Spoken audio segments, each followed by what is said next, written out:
Nice. Yeah. My car just needed service. Hey, And they're behind.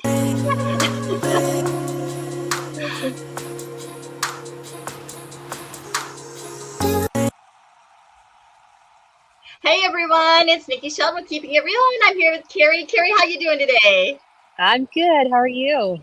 Fabulous. Little technical difficulties, but hey, I think it's working out, and I'm hoping you'll be better than last time because I got better internet, and so I'm hoping it's going to work. So, praying for the best today. So, Awesome. How's rates doing today? They kind of took a turn for the worse today. We actually had a reprice for the worse. The bond market is not responding well, but we're in the low eights now. And we're not thinking that it's going to change anytime soon. Okay, so if you're going to buy, I guess that's just what you're going to do and hope we have it drops and you can refinance then, yes, right? Yes. Yeah. So you know what, since we're on that kind of a sour note, we're going to talk about something positive today, though, on how you can save some money, right? Absolutely. Yes, so we are going to be talking about, and it was funny because I was actually talking to my mom, and she goes, "Oh, you told me to do this." And I says, "You're right, I did tell you that. And we should tell more people to do this because it does help." So we're going to talk about senior tax exemptions on your property taxes today. And I know that we're going to talk a lot about Kitsap, so we're going to kind of dive in. But I wanted to pull Nebraska stuff too because it's a little different. And I mean, every state, and actually it's county wise, I would think, because that's where your assessor's office is and it's a county. So they're going to be maybe a little bit different. Like the state of Washington actually has different stuff than what Kitsap County is, and we can talk about that a little bit, but I think it really depends on where you're at and what county you're in. But so Nebraska, you have to be 65 is the age limit to get the senior tax exemption, and it does count the disabled. If you've got a disability, you have to show proof of it. If you're a veteran and it's a certain qualification, you've got to show proof of that too. And then here they have a sliding scale, which kind of think we do a little bit in Kitsap too. But you can make income almost as high as $41,199. $99 is what I'm trying to say. $45,100.99. There we go. If you're a single person, I know if you're a single person, if you're married, it's $53,600.99. So you can make as much money as that. I mean, you only get like a 10% or something, or whatever. I think it was what I saw was like 10%, and then it goes up to 100% depending on if your income's less. So there is some. I mean, you do have to kind of do your fact checking and checking into it, but it's that's one of the things. So it's a little different. But we're going to go ahead and dive into Kitsap, and Kerri did this great presentation today, so I'm super excited about it. So anyway, let's go ahead and dive in and see what we got. So awesome. I kind of mentioned a lot of this about about who qualifies, and we're going to talk about that, and income limitations, because that's going to be a big one, I think, probably pretty much everywhere you go. And then Kitsap they have different period time frames and stuff too. So I'm going to let you talk about this part.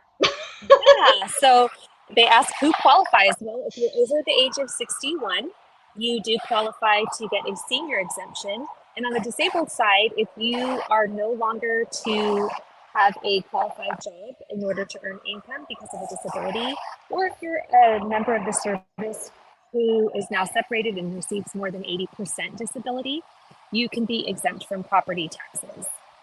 Right. Some property taxes.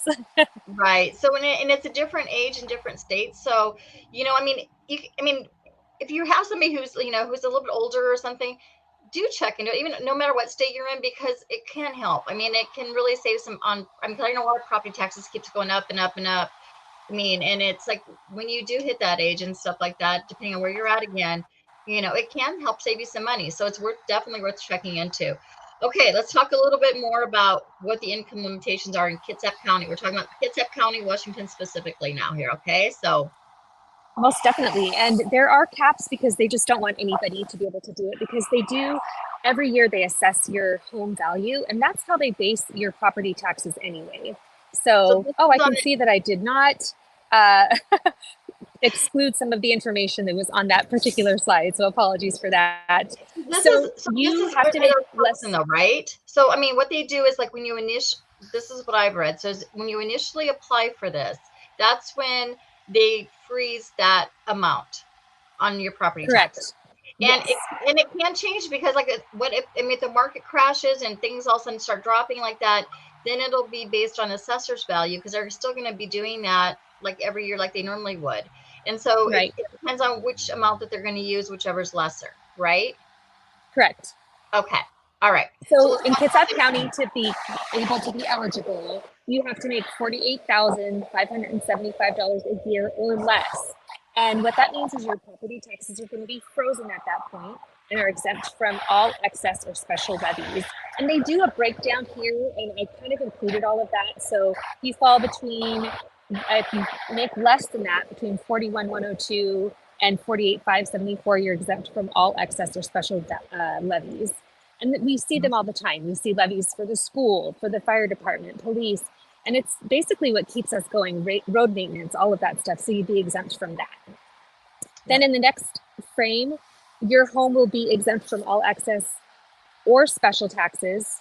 Oops, when we went to I went too fast. next Sorry. slide. Sorry. That's okay. There we go. So you'd be looking at all excess or special levies and from regular levies for 50,000 or 35% of the assessed value, whichever is greater.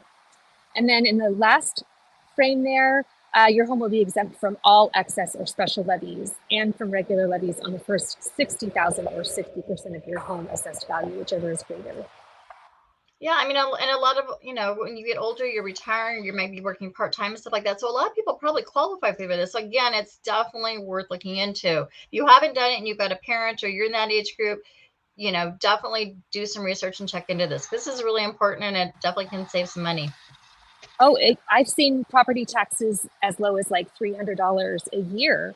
And for normal property taxes, I know mine are close to $6,000 a year. So imagine going from 6,000 down to 300. That's huge for somebody on a fixed income. Absolutely. So this is a good way to save some money and, you know, and you worked hard for it. So let's make it happen. All right. Exactly. And then exemptions. So I know that you do it initially and you have to meet the qualifications. And then do you have to keep doing it? Yes. In the Kitsap County, every 4 years, you have to be reassessed to make sure the home still qualifies, or if you as a person still qualify. But the county continues to assess the value of your house every year, regardless of whether or not you have that tax exemption.